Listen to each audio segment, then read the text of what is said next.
3, 2, 1. For me, the things are like, I change certain words, just even like at the highest unlock of your mind. Instead of saying I'm limitless, say I'm infinite. Instead of saying like, don't stop, say keep going. All of those things have to go on autopilot. So if I can get my body there, where all of these things are working together in this specific movement to free the mind to think about my game plan, then why can't I get this positive thinking to go on autopilot with the movement? A lot of the things that you want are always in front of you. So when you start to be open, you start to see all those things that were always there.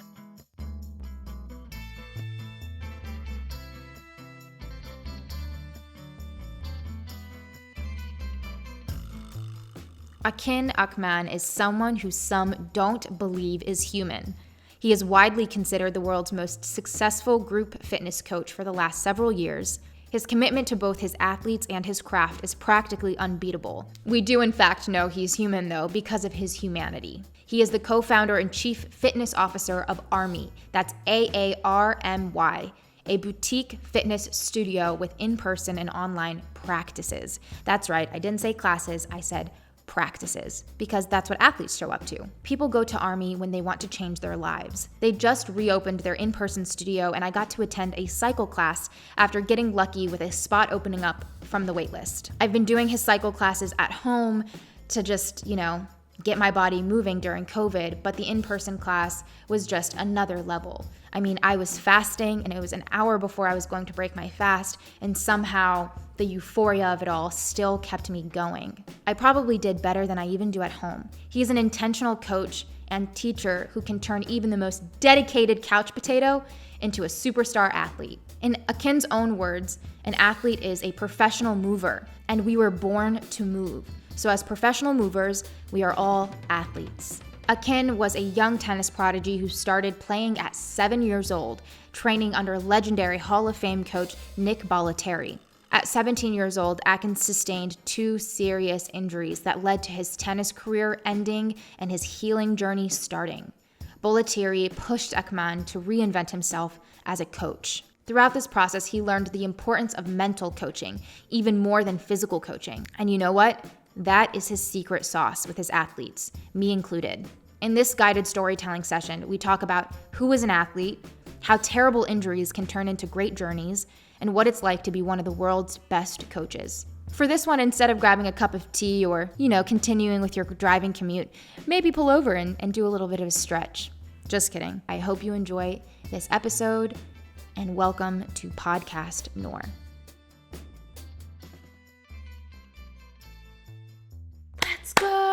Let's go. Come on. That is my energy every morning. Yes. At like 5 a.m. Except you're yelling that to me. Yeah. It's very exciting. Everyone's like, let's go. I'm like, yeah. How long after you wake up do you hit that type of energy? Oh, immediately. I gotta get up and go. Sometimes I'm like, if I sleep too late, because it's like on autopilot that I wake up and I'm like up. What time are you waking up? Well, it used to be 5 a.m., but now it's like 6:30. 6:30. Today was 7. I usually have the 8 a.m., so I come here early.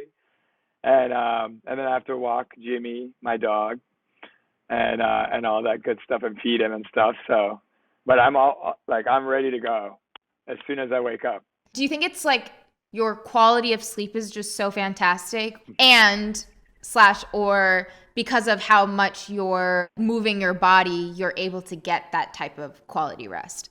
I think it's habits that formed since I was very young as an athlete, but also that I work my body out all day long. So, when I need to go to sleep, my body just like shuts down and goes to sleep, and then charged up, and I can go and do it again all over again. So that's really exciting. Okay, that's technically Not my first question. It was just, I got very excited and then I thought about your energy and I You're was like, like, let's go. this is the energy I had at 5 a.m. So my first question actually is, how is your heart doing today?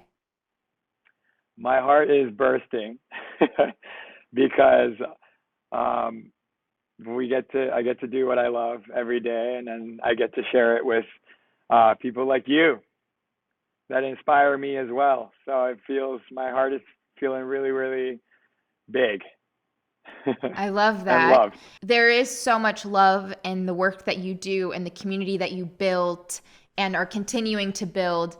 And it is a community of athletes.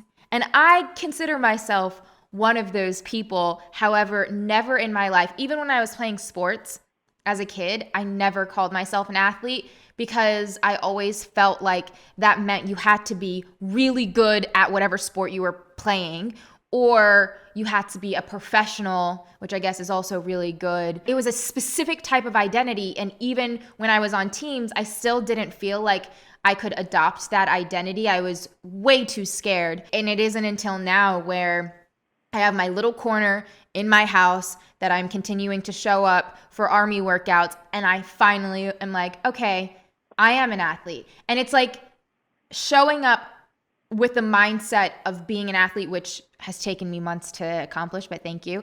And it's like an ongoing journey, but it's your use of language as a tool that has given people like me and obviously so many other people the courage to identify as such and then push themselves to be that. What made you decide to essentially democratize that identity, and how do you choose to use language as a tool? Well, I love that how you said that, but I believe what you said. You're like athletes are professionals, so you can break that down. You can be like, okay, what is an athlete? An athlete is a professional mover, and you are somebody that was born to move, and you've been unlocking that ever since you were born, and even before that. So you're a professional mover, you're an athlete. Now, when you're a professional athlete in a specific sport, you move your body in that specific way, and then that excels. So first you break it down, and you stop being afraid of it, and you stop distancing yourself from it. And then if you want to move in that specific way, you start to move that way, and then little by little you unlock it, and then you're an expert at it, or you build it. You know what I mean? So it's all of a sudden loses its power that you were afraid of something, and now you can identify with it because you've taken the necessary steps to break it down in your mind, and it goes into narrating your life. And if you approach that the same way, you're training with me, and you approach that in that way, you can approach anything in that way. So even failure, in sports, in lifting per se, when your muscle fails, you've hit that max capacity. It's basically your mind telling your body that you want to go bigger. So the next time you show up, now the body knows that you want to be able to push harder, and then all of a sudden you can, because you pushed to the limit of yesterday, which brought you into a new baseline today. So you can just keep carrying that forward. And then you can take that into anything. So you can rebrand failure, you can rebrand what it means to win, which I love breaking things down. Like, what is win? It's what's important now. If I focus on what I need to work on today, I win. Failure, first attempt in learning. You can just literally rebrand any word that used to keep you away or had a negative connotation over it, and it can now be for you, whereas before it was against you. So just guiding you through your own narrative is a big way that I unlock what's already inside of you innately, your greatness. What I'm really excited about with this conversation is that you are a coach of professional movement, and most of this conversation, I feel like, isn't going to be about exercise or working out, but every single thing Not we at talk all. about is going to be foundational to having a healthy relationship with your mind, body, and soul, essentially. And Exactly. there's a couple of things that you mentioned in the rebranding of words, which I love that. I love the idea of having power, that every individual has the power to rebrand a word that they may have had a negative relationship with. And I think movement is the choice of words that I prefer using. I was actually just talking to my mom, who loves you, by the way. I was talking to her yesterday about movement and how, even though she may have started working out or exercising years ago, she like works out very regularly. Even though she may have started with the intention of trying to change how she looked, the reason she is so deeply committed to it today, and the reason that she sees the results, and not just in body, but in every aspect of her life, is because she is committed to gratitude for her body and also the need for movement. And that is the specific word that she uses. Why do you think when most people approach working out or exercise, for people who don't regularly do it or don't prefer to do it, there's this immediate like tension and fear that comes with it, and not just simply realizing that it is just about moving your body for bigger reasons than just working out? I think it's just, people really push forward surface level goals in this industry. I mean, for some people, it might be a big thing to lose weight, but if you go into it, ready to build new habits or ready to really discover who you are and what you want to build, so you can bring clarity to that, that's going to be your driving force. That's going to keep you in it, versus like, I have to lose weight. I have to be able to do this specific thing. I have to, like, it starts to become a chore. And then people like to separate themselves from it and put themselves on the bench, per se, instead of like just showing up. Like, you don't have to compare yourself to anybody else. You're on your own journey. You don't have to be anybody else. You don't have to be different. All you have to be is yourself, and movement is a way to discover what you're capable of physically, but then that really unlocks your mind, and you can literally go for anything else out in the world. So it could give you the confidence to go and take a leap of faith and apply for the job you always wanted. It could be how you talk to your children. It could be how you build a company or talk to your team. There's so many layers to this. So all you got to do is kind of just start and discover it, and kind of not be afraid of the surface level things. And I think a lot of people get discouraged that they're behind, but that can be in anything. Is being behind even a real thing? Can you actually be behind in movement? It's not, so you can't be behind. I think it's more so that people have put in work already. So they've achieved a certain level, and instead of being inspired by that, because now it's something visible and tangible, that someone has already paved the path to that level. Mm-hmm. So they can, like, if someone's already been there, they can teach it to you, or you can go and research it, and you can get there quicker than they did, because they had to pave their own path there. And that's what's so beautiful about people that really lead, is that, hey, if I came to this place that no one's ever been to before, now I've left my footprints, and it's easier for you to start there. So now you can start at a higher baseline and push it even further. As a coach, I want you to be better than me. I want to train you to like surpass what I've done, but I'm just like giving you a baseline that's maybe higher than what you've seen before. So instead of being discouraged by that, just, take the necessary steps and be patient and build it. And then that bleeds into everything else you do. in your life. In a space that is so competitive, especially you as an athlete, you know, you've been an athlete your entire life, you've been in sports your entire life, which we'll get into shortly, but in a space that it is so competitive, how did you get your mind to a place where it gives you joy for people to do better than you in your field? I think it's just a part of being a coach too.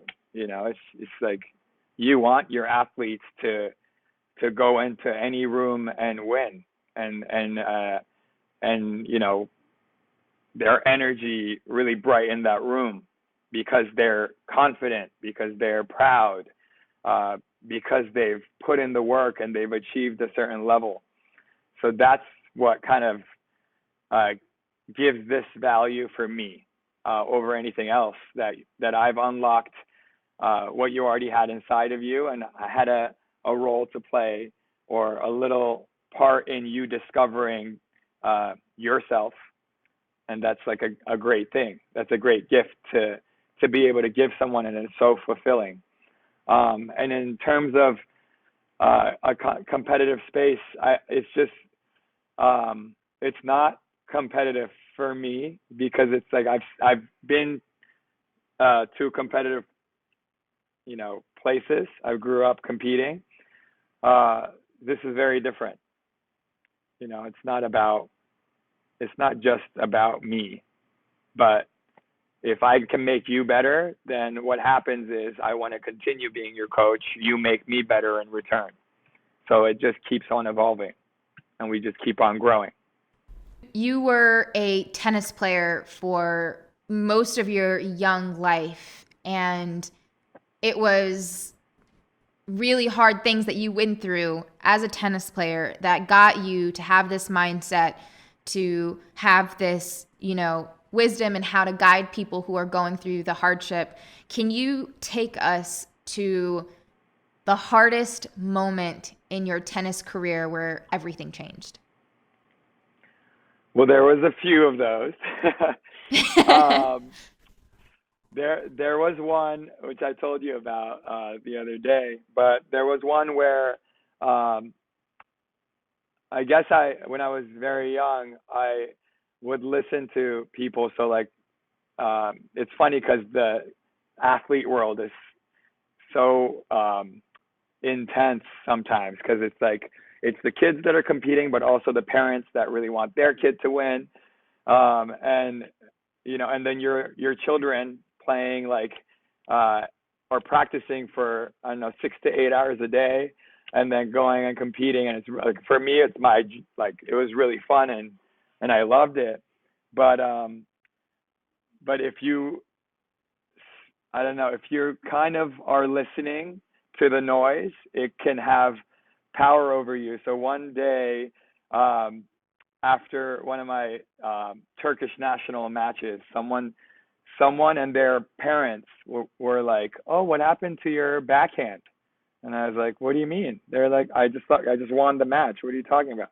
They're like, "Oh, but what happened to your backhand? You like missed a lot more than you usually do." And then it got stuck in my head, and then I couldn't hit a backhand for for anything for the remainder of the tournament.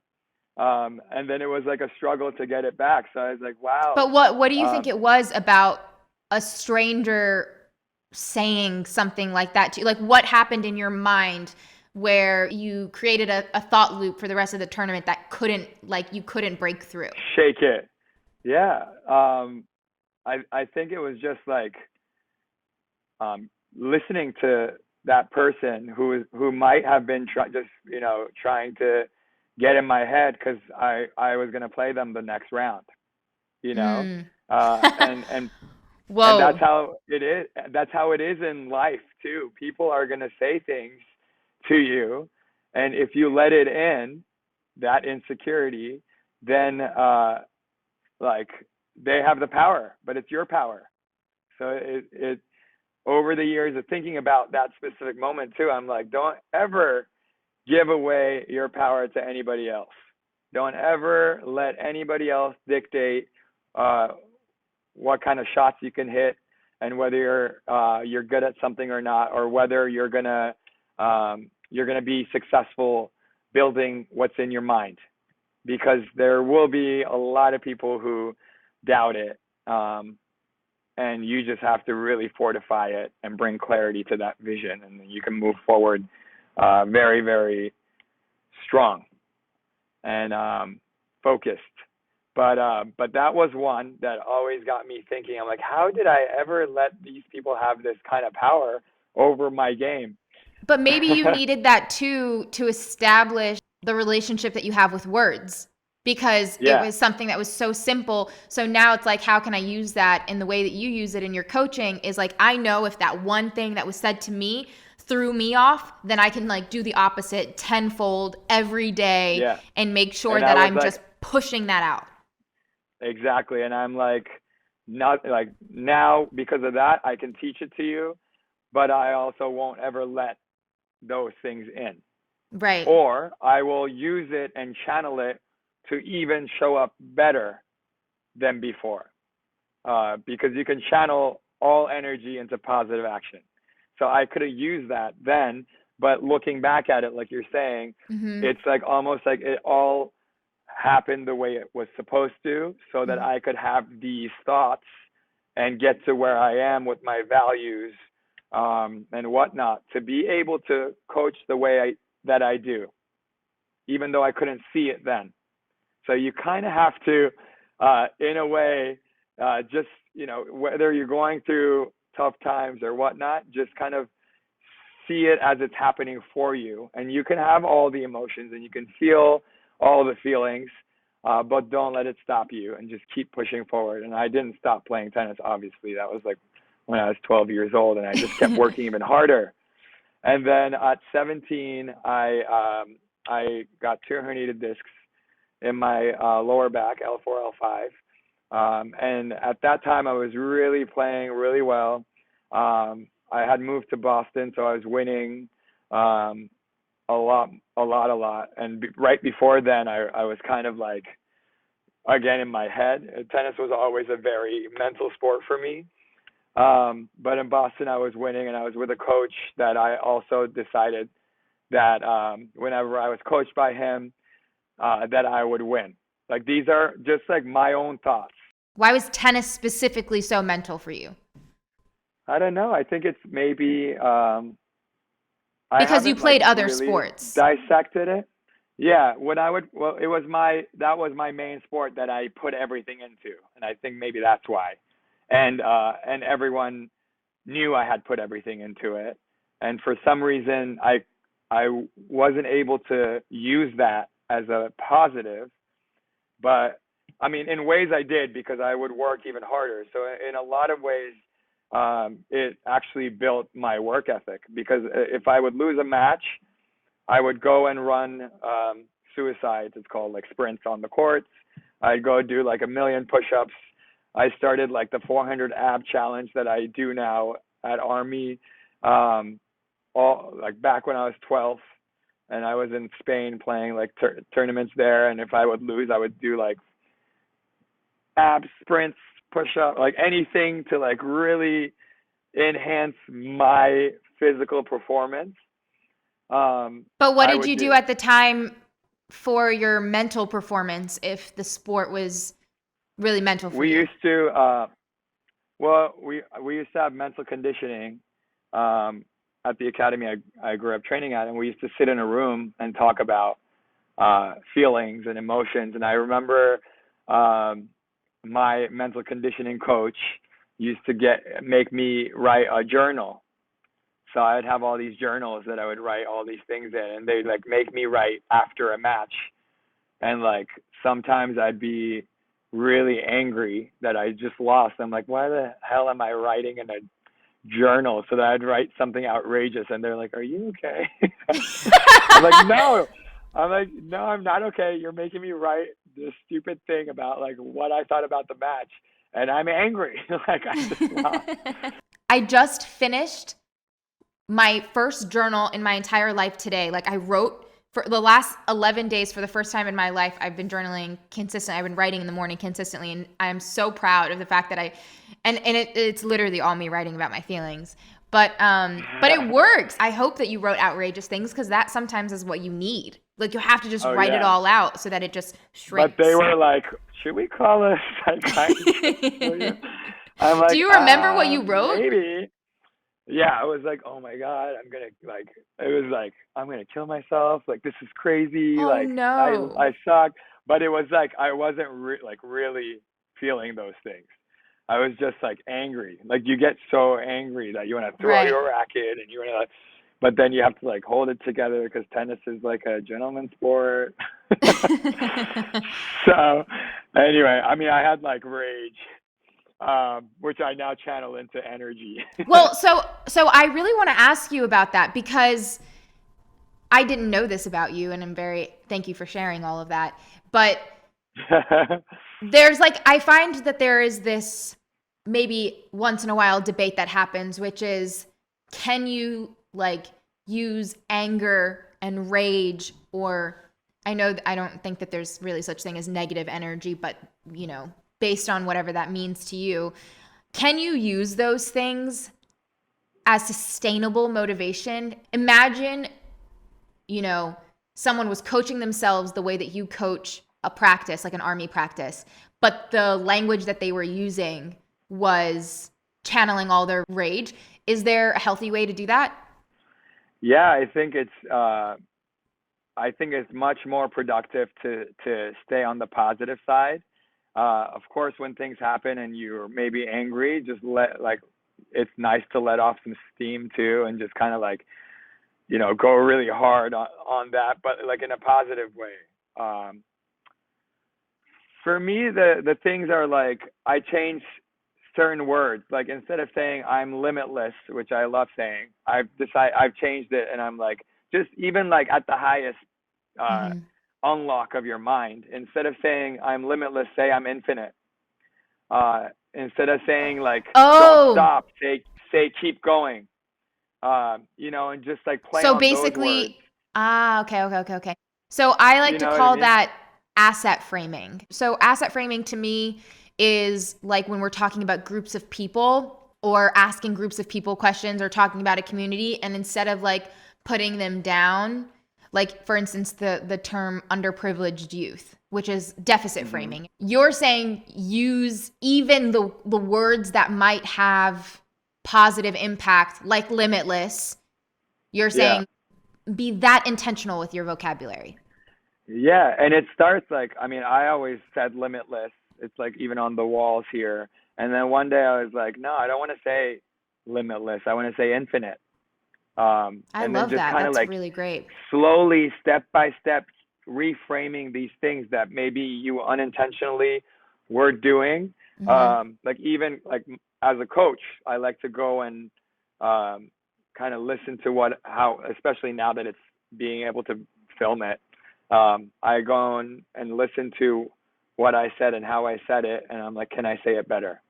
Can I? And then the same thing with Whoa. like the mental conditioning part of things that we talked Hmm. about. The whole reason I wanted to build AARMY too was, um, I like the idea of mental conditioning, but everyone doesn't learn the same way. Like, for me, journaling wasn't like a big thing. I paint too, or I move. So if I can get my body to go on autopilot, uh, playing a sport like tennis, because think about everything that has to go on autopilot. You have to learn how to hold the forehand grip.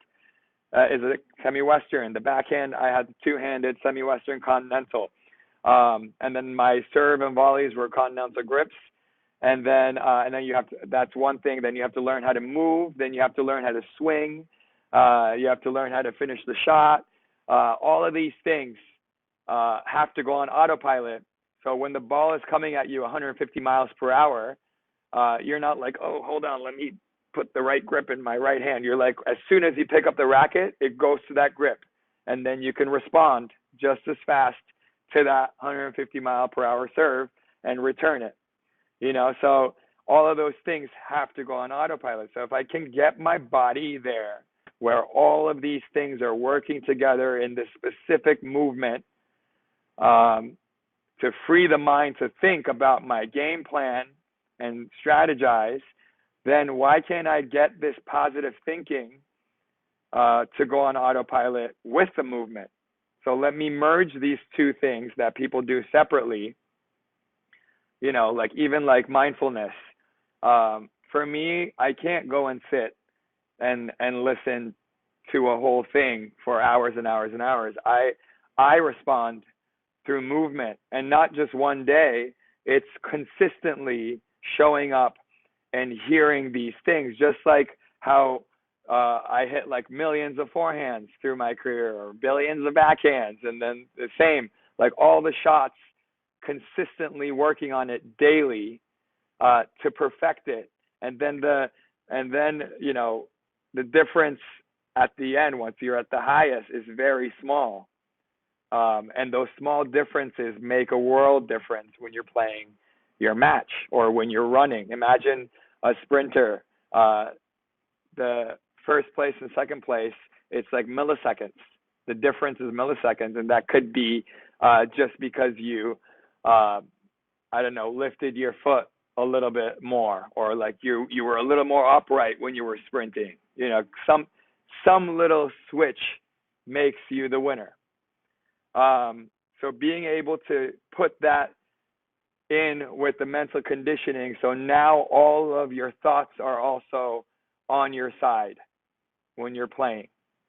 So nothing can penetrate the fortified self that, hey, I am built for this, and I can find a way to win, or I can find a way to learn, or I can find a way to grow. And as long as I'm alive, I have another chance to put something on this skill, kind of thing. What does exercise or working out look like without that part? That part is now ingrained in me. So whenever I work out, my mind is always pushing, and everyone learns differently. So for you, if it's journaling that does it, do the journaling. But I would recommend trying it this way, because you just might really find what it is that you love about it if you just kind of like put your mind in it and search a little further than the surface level goals that you may have. Because a lot of I believe a lot of the surface level goals of body image are just other projections of society of what you should value versus what you actually value. So you chose to pursue the sport that was hardest for you? Yes. Mentally hardest for me.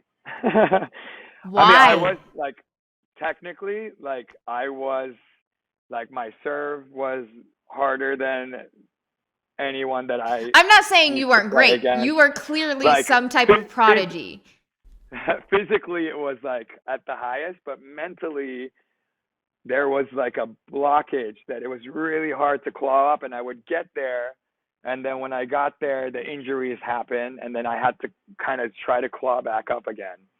So I had the herniated disc, and then I had the bruising of the bone and internal bleeding in the right wrist, which also took some time. When those injuries happened, did you ever feel like at your lowest in that process that you wouldn't be able to move the way you wanted to again?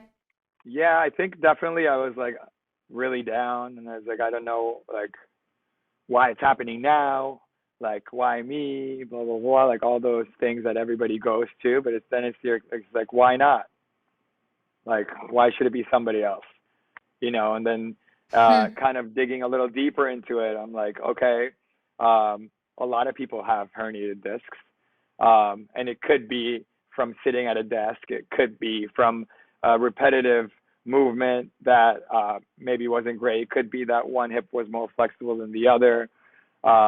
It could also, a majority of articles that they write about that kind of injury, or any kind of injury or disease or whatnot, is stress related.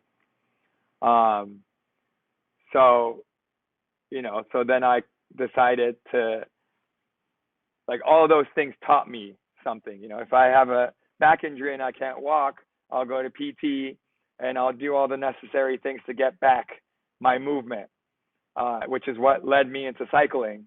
The first thing I could do after the pain was gone was swim and cycle.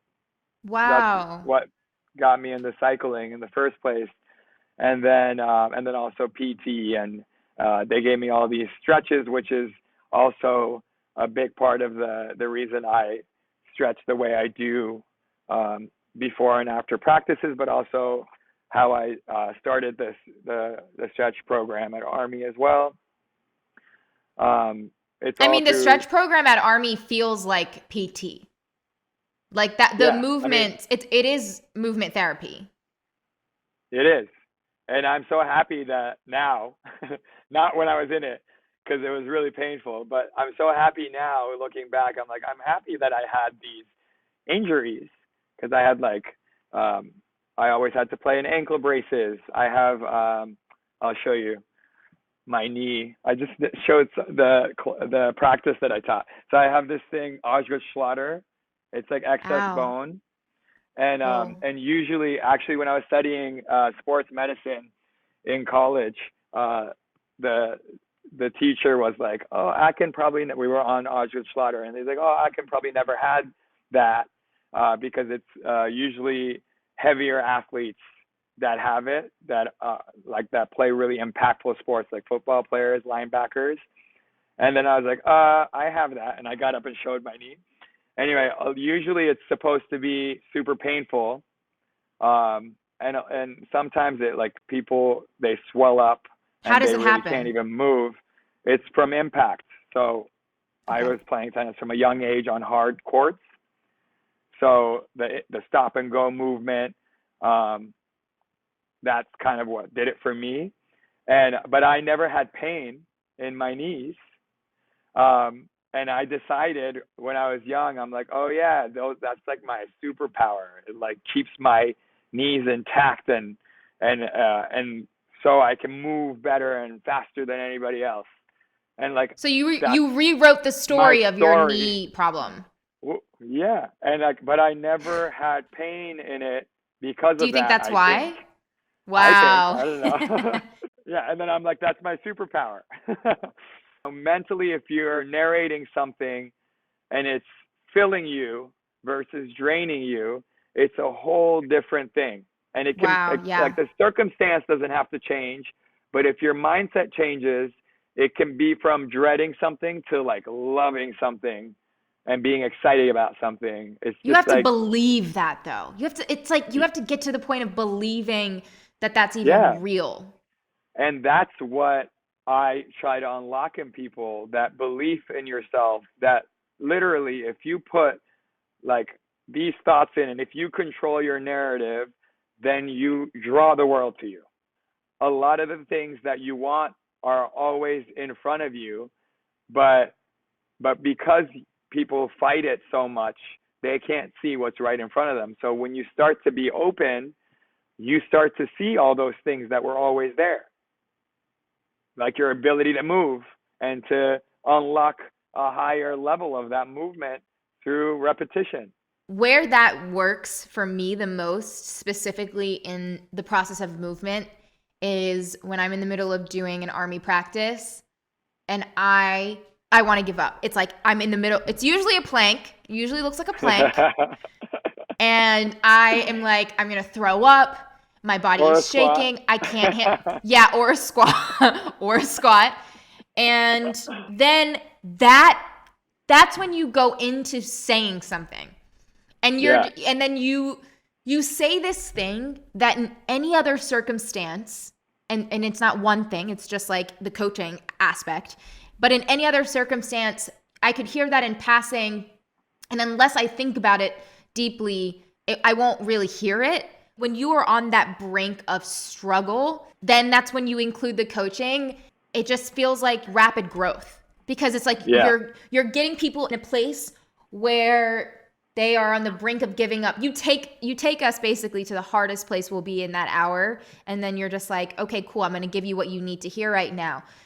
Tell me about that strategy and why it's so important for us to fully receive a message or believe in ourselves when it's the hardest and we want to give up. I think, just like you said it's, in passing, it doesn't work. We talk about hope and faith, and like everyone talks about all those things, but that doesn't exist unless you're in a place where you need to be hopeful. It doesn't. It's like it doesn't exist until there's like something that's like hanging over you. There's no light without the darkness. So in those moments, you have a choice, a decision. You could give up and nothing's going to change and nothing's going to happen, or you can stay in it and all of a sudden unlock a whole new world. And that's what growth is. Growth is a place you've never been to before. So when you are able to go there, you can go there anywhere in your life, because sometimes it's not the physical pain, but sometimes the stress causes you that physical reaction. Sometimes, the fear and the doubt causes you that physical reaction. So then you're like, wait, I've been here before, and I've been here before every day, and I've practiced my way through this. So now I am equipped with the words and the mindset to go through this and become a better me. Hi there. If you find our work beneficial and you want to support how we build our company at your service, you can subscribe to my Patreon at patreon.com/Noor. It's usually personal writings, and as I build a community on there, hopefully more. Your support is how we build. I also curate a weekly newsletter of all the things I'm benefiting from and enjoying that week. Anything from what I'm reading, watching, listening, buying, and more. Like most things, I keep it personal.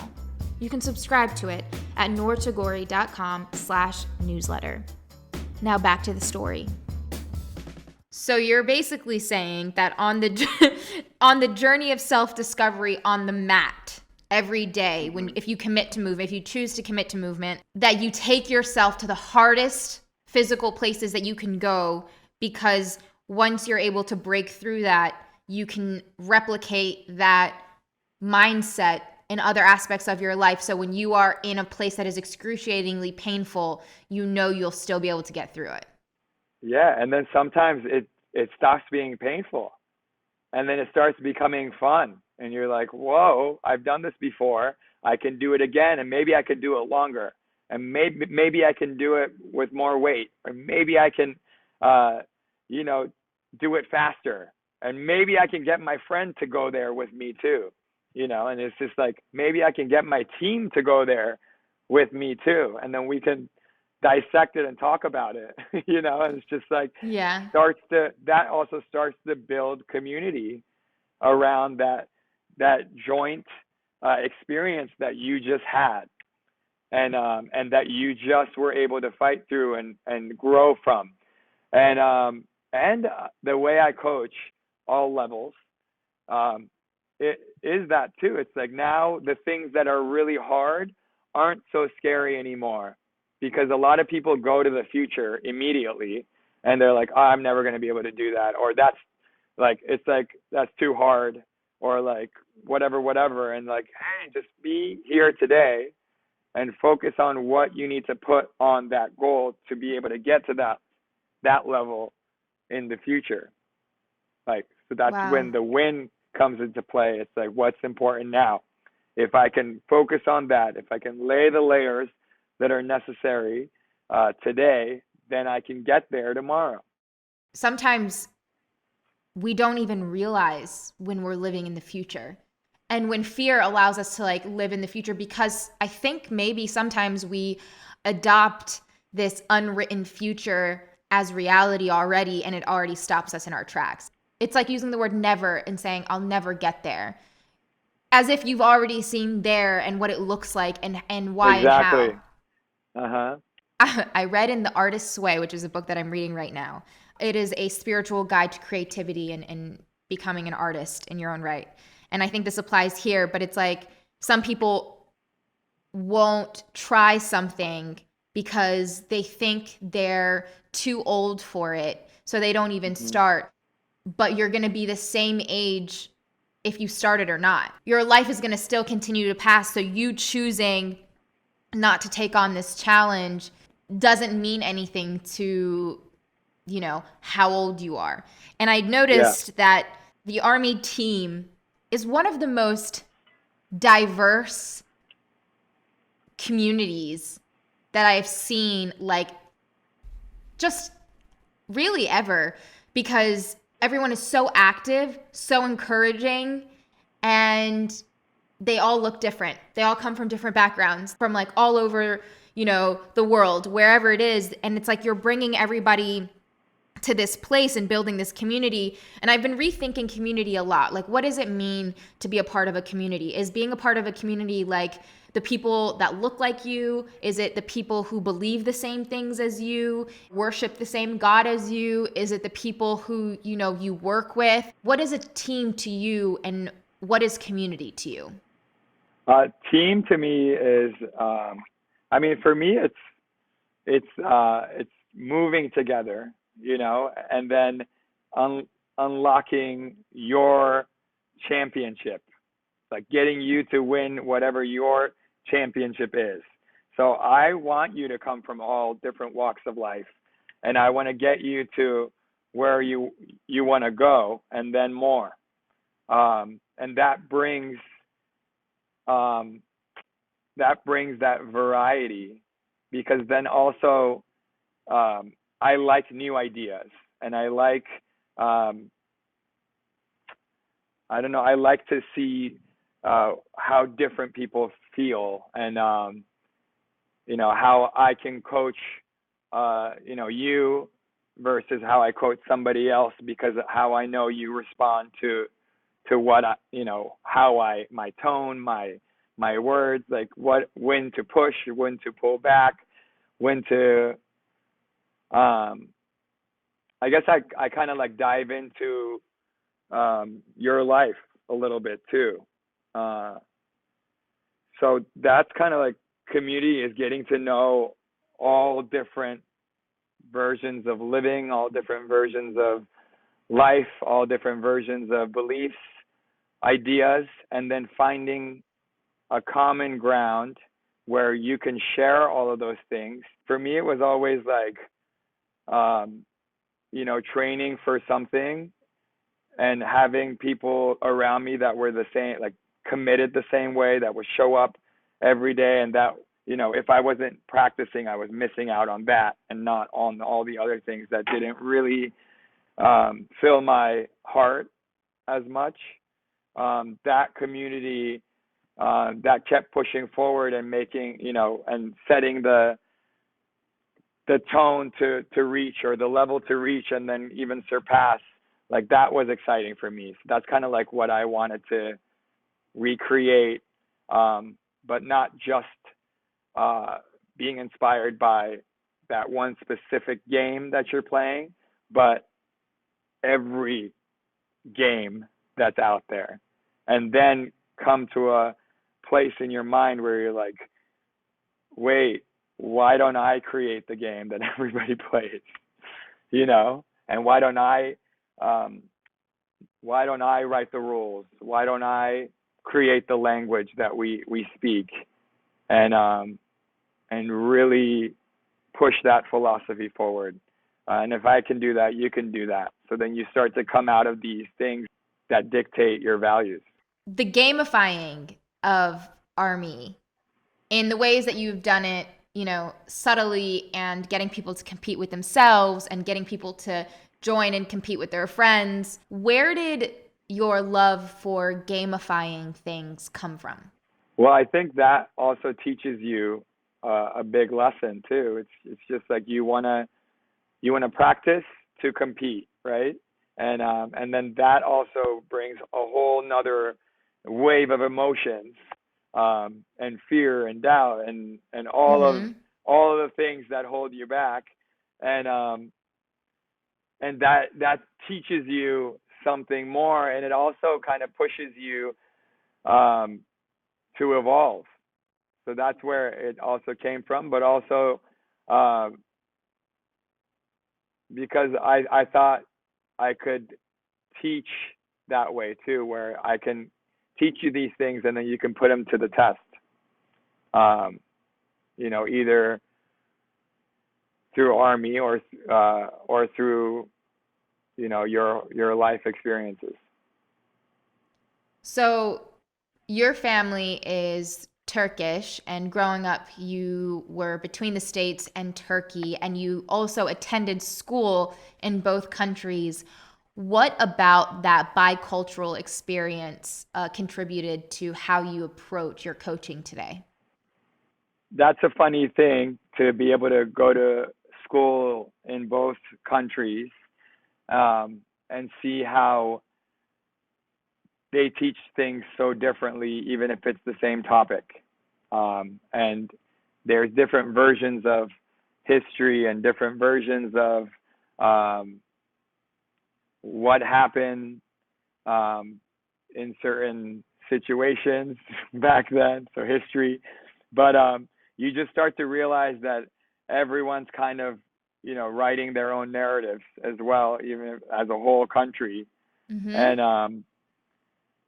And then you start to see past things that maybe you thought were just like stuck.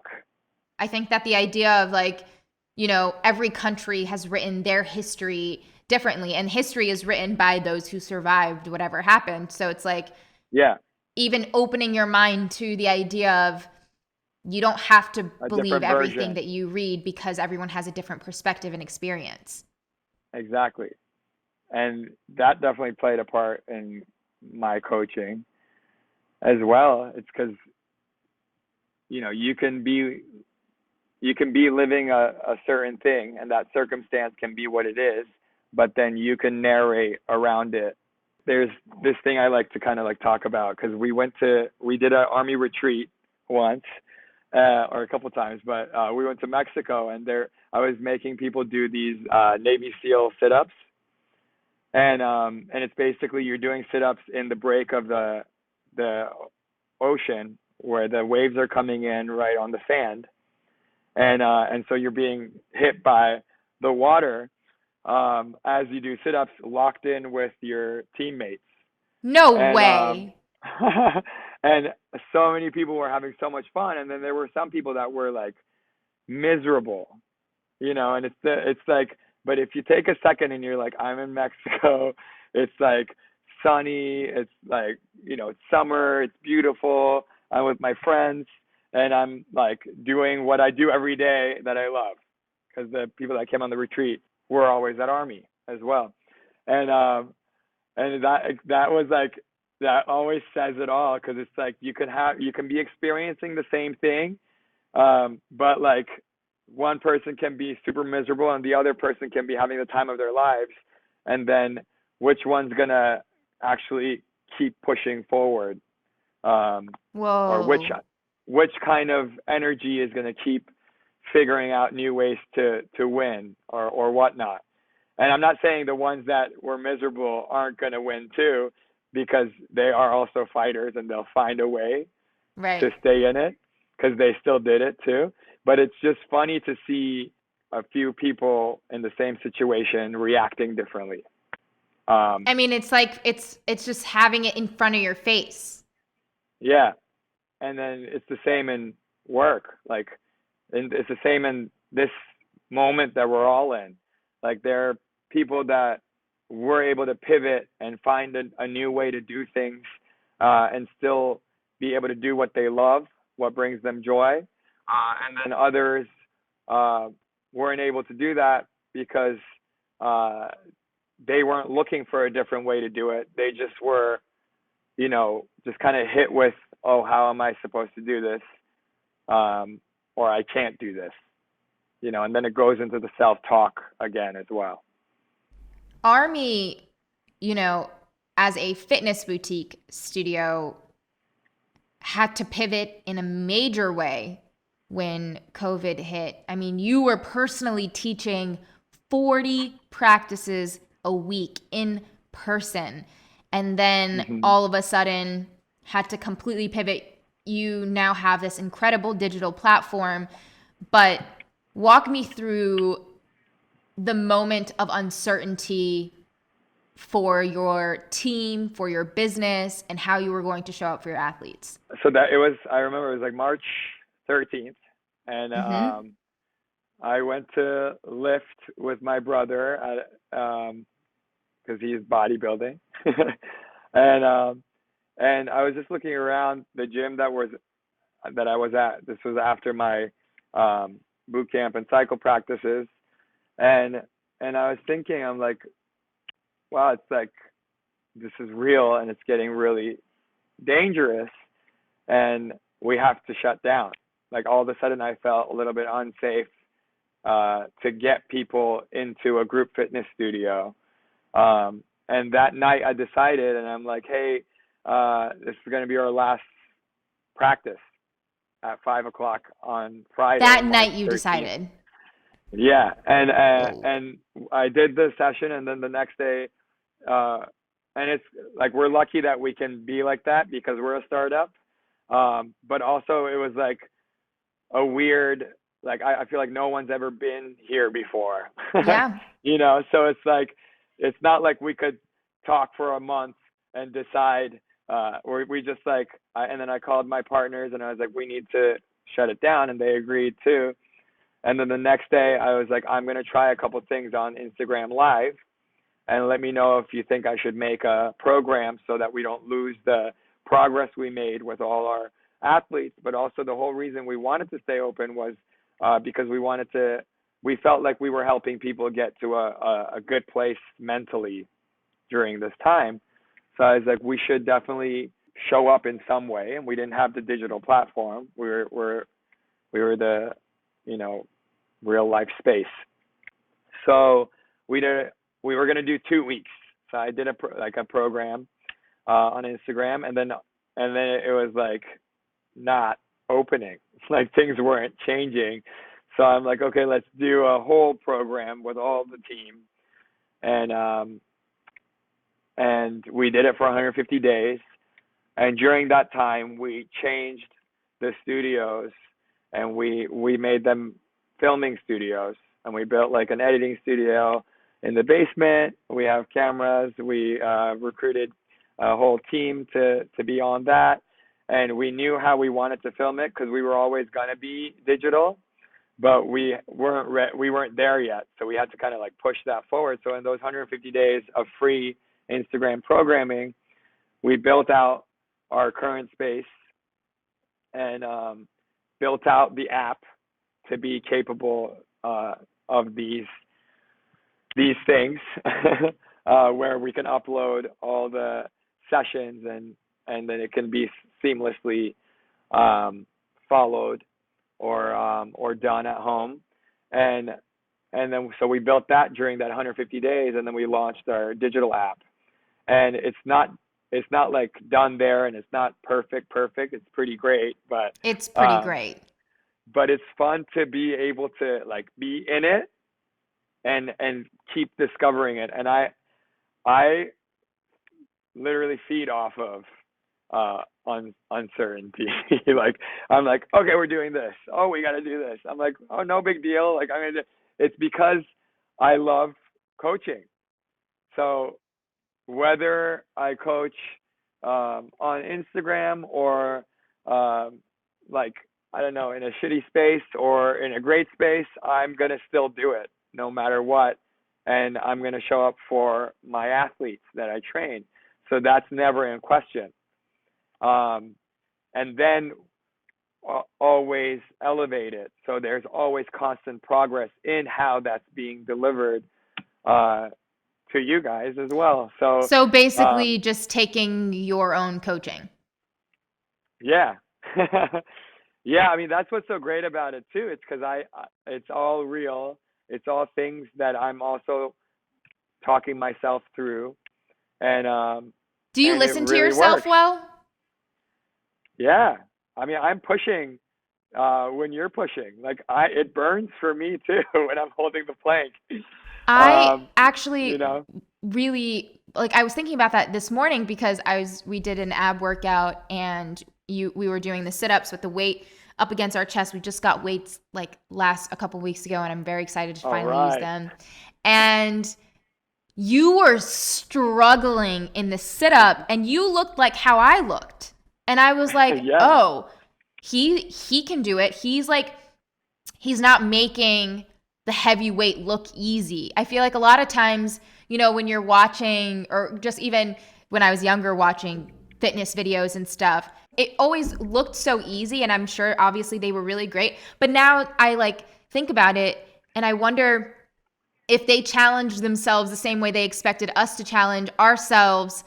If they didn't, is it because they wanted to appear a type of way? Why do you choose to show your struggle every day? Well, for me, it's also I want to grow too, because then I can also push further the programming, and I'm going to do it. And I'm someone that creates when I can do it as well. So that's a reason. And then it's also I love pushing myself because I'm also going through the program with you. Are you making up moves? Because some of the moves are just I've never seen these in my life. Well, I just put together different combo moves, but it's like base moves. But in cycling, it's all my moves. But like the combos are mine too in boot camp. So it's but it's just putting together like squats, lunges, into snatches, some type of gymnastics routine or breakdancing routine. Yeah, that was new. That one I got inspired by some of our other coaches. So Jaws loves to do break dancers, and then I just added a sit up into plank, kick through with that. So, but yeah, it's just it's fun to try new things and then build you and prepare you to be able to execute at that level as well. So that's fun for me. And then when it comes to weight, the heavy weight stuff starts to become easy when you do it every day. It doesn't mean it's easy. And then there's more, then you can carry more. And then when you up that weight, then you're struggling again until you consistently do it, and then it becomes easy. So it's not to say that the people that were lifting, weren't pushing themselves, but they push themselves to a point where they make that really heavy weight look easy, which is also an art and a skill in itself. I know. So, but yeah. I like to push with you guys because that's what I'm asking you to do. But I also believe in it. I mean, this is what I do to train as well, and right. And I really think it does impact the way you live your life in all areas, and I live by that. Hi, I hope you're enjoying the storytelling session. I just wanted to share something with you. If you're looking for a good deed opportunity these days, my family has been working to alleviate local homelessness for over 10 years. We have a foundation called I See You, and we make care packages for people experiencing homelessness. We make family food bags with food staples and give out grocery gift cards to families in need and more. Everything is done by donation, and 100% of the money goes towards community members in need. If you'd like to donate, you can through Venmo at ISY Foundation or PayPal to contact@isyfoundation.org. If you or someone you know is in need in the DC, Maryland, and Virginia area and could use our help, please DM on Instagram ISY Foundation or shoot us an email. Now back to our story. Someone who inspires me who's a part of the AARMY family is your mom, who shows up for a lot of the practices. Both your parents and your siblings are all involved in AARMY, and it's so inspiring because you see how everything works. You see the commitment when you're on a live, we hear you yelling at your dad the same way, probably tougher than you would to us, but it's just that's how much it works. I'm pushing even my parents to that place because I know that they can feel better and they can do better, and I want better for them. How does your family approach like tackling challenges and problems, and are you their coach too? I think I've become their coach for sure. Um, but my parents have always been super inspiring, um, and they got me and my siblings into sports. And my mom also used to teach aerobics. She brought aerobics to Turkey, like the step to That's Turkey. amazing. And she used to have us in her classes, and she would do like the candle. And she was like super popular, and she had a following in our city. That's Um, amazing. and then yeah, and then they be active. Yeah, parents like that, like you're like anything is possible. And then I remember my mom used to always be like, um, you can teach that. So like when you have someone that kind of also says it so matter of fact, it also makes you feel like, oh wait, of course I can do it. And Yeah. that also has bled into the way that I coach. Um, and it's almost like, of course you can do it. Like Yeah. I coached you. That type of affirmation is so powerful. And I mean, I credit my parents for where I am now too, because they knew who and what I wanted to be when I was very, very young, and they pushed me into it. But I like even see now my baby brother just turned 10 years old, and I was on FaceTime with him the other day, and he is a Star Wars fanatic. He wants to be an astronaut. He wants to go to Mars when he's 23, and he's been like this since he was probably 3 years old. And so I said to him, his name's Yassine, and I was like, Yassine, should I call you Captain Sino now? Like, do you want me to call you that? And then he looked at me on FaceTime with his new haircut. He looked so cute. And then he goes, he said, I want you to call me anything because I can be anything. And I was like Oh. anything with a capital A. And then he goes, Yeah. and you can be anything 2.0 because you can be anything too. And Oh. it brought back, you know, how I felt when I was his age, and just realizing how impressionable kids are, and how if you simply tell them, because they pick up and hear everything. And if you tell kids that they can be anything, especially if you're a parent, your kids are, and not that I have kids, but this is like my experience from being a child of a parent, they will believe anything that you say. So if you tell them that they're, terrible at whatever sport, or they're not smart, or they're whatever, they're going to 100% believe you and identify as that because you're their source of truth.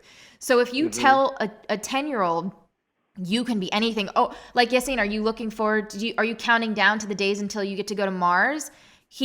It's like 100% true to him. He is already mentally preparing for the 3-year journey that he's going to have to take. And Oh my like, he's gosh. 10 years old. And I'm just like, Yeah. wow, how incredible is that? It's not easy all the time, and no parent is perfect, and everybody has problems, but it's like being able to at least set that foundation around language and the words that you use, because man, I remember as a kid the meanest things said to me, and I remember how deeply like that impacted me, and how I had to undo the way that I even thought about myself. It's like a forever journey, but I kind of feel like healing your inner child is a forever journey. Like, is there anything that you wish you could tell your kid self now, and like while giving them a hug?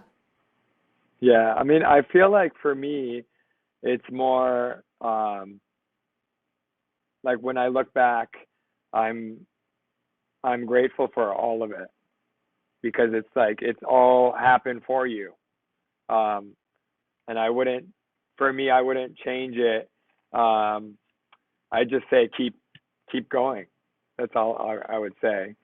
And like you don't even know where it's gonna go yet, but that's why it's Mm, so exciting.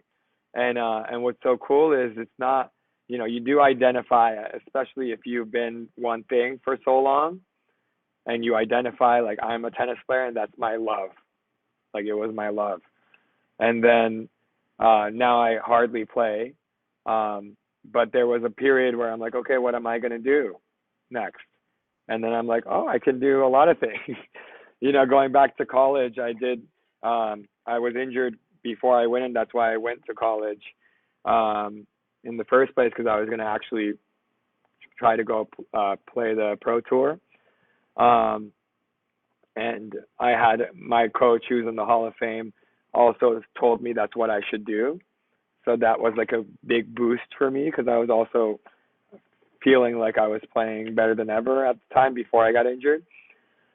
And then going to college during the injury, but like in my recovery phase, not just physically, but mentally, I had to play all the matches, and I didn't do well, obviously, because I hadn't gotten to the unlock yet, and it was always kind of hard for me to get there for tennis. So I lost my scholarship, and then I decided always, I was like, well, everything's always worked out, and I'm going to always be okay, so I'll figure it out. And then I had like 2 weeks left to, after the scholarship was gone, to pay for room and board, and then the actual semester. And I was like, okay, I got to figure this out fast. So I became an RA, and I got the room and board for free. And then I had my parents' friend's friend was a mortgage broker, and they were hiring loan officers.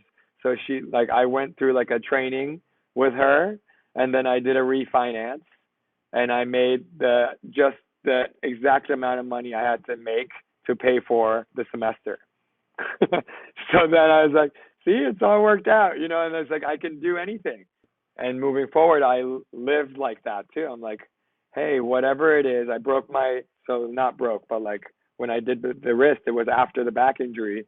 So I was coaching at IMG at that time, and I was like, okay, well, I hurt my right wrist, I'll teach with my left hand, and then it starts to become this thing like, okay, well, that happened, so I'll do this. So like the back injury too, I was like, okay, my back is hurt, but look at all that I gained, all this knowledge I gained in this space. And then I also studied sports medicine, so it even made it more of a lesson, because A, I was going through it, and B, I was studying it. So it always became this thing where it's like, hey, it's always okay. I'm always going to be okay, as long as I just keep learning and doing what I love. And the whole process is life. And I don't have to just identify as one thing. I can identify as whatever I want.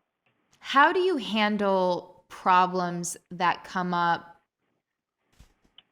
with another person that you like have a relationship with, like a friend, a family member, a partner? Because you have this very specific mindset, very specific approach and strategy to how you're going to persevere and push through everything. But what if the success of the challenge requires the effort of another person? Say you're in an argument with like a parent or a sibling or a friend or whatever it is. What is your approach in managing that? I feel like I've surrounded myself with people that have very similar values. So that's a plus. And I feel like it's almost like a team where I feel like I can pass the ball and they're going to score, You gamify every aspect of life. I know. And that's a part of being a leader too. It's also, not just getting frustrated that someone's not playing or showing up or whatever in the way that you would like them to, but then also just like pushing them to do it, to show up. I read this book too about Navy SEALs, which I love, David Goggins, I think, but he said during like the hardest part of like the Navy SEAL program, like all these Navy SEAL trainers that want you to they want to put you through it and then try to get you to mentally break down and quit, because they want people to stay in that are like the ones that are going to stay in no matter what and find a way. And so the one guy in like a specific thing that they're doing saw that his teammates were going to give up. and they had like this chant, and he started singing, and he made them sing through the pain too. The coaches were literally trying to break them down, and every time they said something negative to break them down, they would sing even louder and louder and louder, and then that pulled everyone on the specific team through. And today I did that. I sang through the pain. It was very and fun. That's why I do that. That's the story behind that. I love it. I actually very appreciate it. It just makes it all so much more fun. You play a very specific role in so many people's lives, even people you don't know personally. How do you set boundaries with your athletes and the people who feel like they need you? Well, I even say it in practices, like, you don't need me. I want you to be here for inspiration. It's a space where you can unlock yourself. Just that comes naturally in a way, those boundaries. I'm here for anything you need in terms of what I do. I'm very consistent. Setting boundaries seems a lot more natural to you. I think a lot of times, especially if you're a leader or a coach, a lot of your time is spent in service of other people. And sometimes it gets in the way of making sure you're of service to yourself. So is that something you ever struggle with? And if so, or if not, that is kind of the boundary that I'm talking about. Oh, not at all, because it really fills me. Like, even when I was teaching 45 sessions, people would be like, how do you do that? Don't you get drained? And I'm like, no, it's like literally like my athletes fill me. Like, as much as I'm giving, they're giving back. So it's kind of like this trade of energy, and it's like never ending. And if you can tap into that, it's a beautiful thing.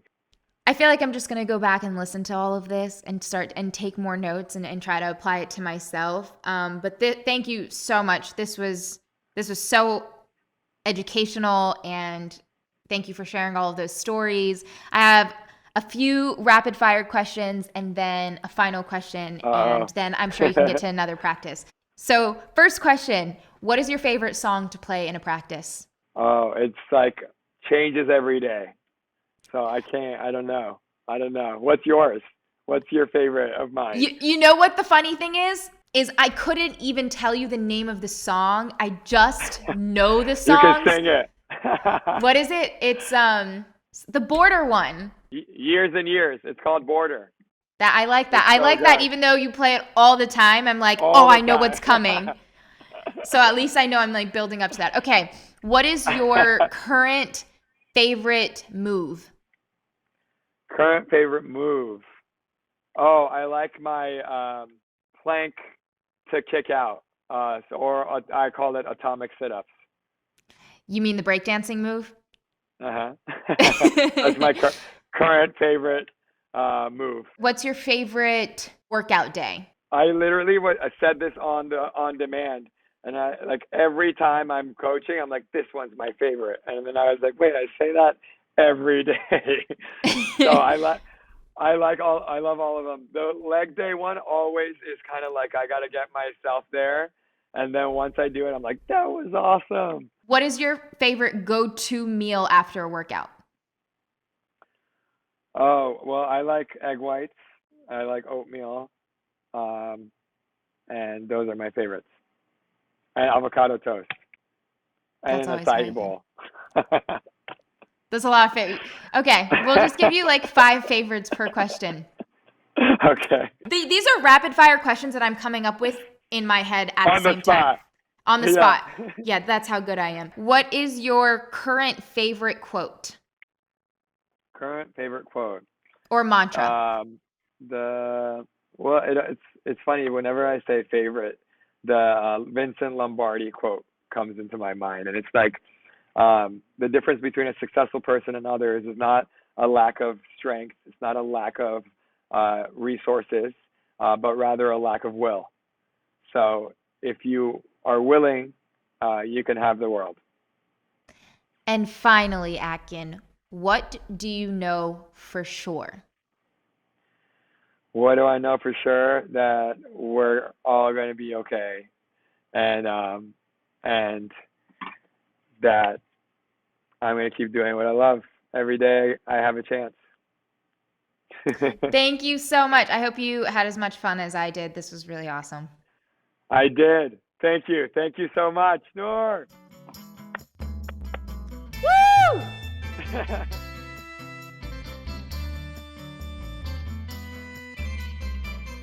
I hope you enjoyed this guided storytelling session. For more Akin, you can follow him on Instagram at AKINIKO, Akin. You can also follow AARMY at AARMY, that's AARMY with 2 A's. And if you want to do what I do, you can subscribe to AARMY at AARMY.com. It's a monthly subscription and you get some of the best workouts I have ever done. You can also check them out at their in-person studios, one in New York and one in LA. If you'd like to watch the video version of this podcast, it is up on YouTube or Facebook, both/Noor. And to you, our listener, I want to thank you for your listen and support. I'd love to stay connected. Here are some ways I'm telling stories these days. You can text me if you are in the US or Canada. Yes, it is me, not a bot. I also text you intentional daily questions of the day. My number is 301-246-8894. You can follow us on social, on Instagram, TikTok, Facebook, and YouTube at Noor, and on Instagram at AYS.